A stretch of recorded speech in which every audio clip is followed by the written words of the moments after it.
So a pan sauce might be something you see on a restaurant menu, but let me tell you, it is so simple and fast to make at home.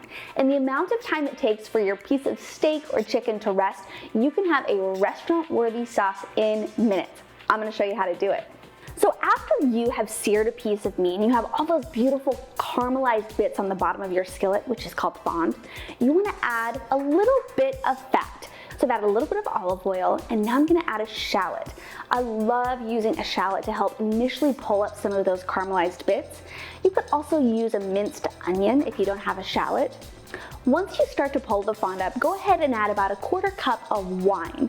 And if you don't have wine, you could use broth or stock, and that'll do the trick. You'll want to reduce that down until you have a pretty dry pan. And what you're doing here is you're condensing the flavor and letting that alcohol burn off. After you have that dry pan, you can go ahead and add about 3/4 cup of broth or stock. This is gonna be the liquid base for our pan sauce. Let that simmer for about 3 to 5 minutes until it's reduced by half.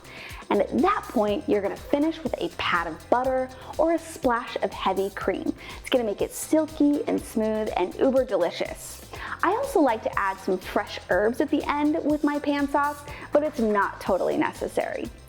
Before spooning this over your delicious meal, I like taking a tasting spoon to just taste a little bit and see if I wanna adjust the seasoning with salt and pepper at all.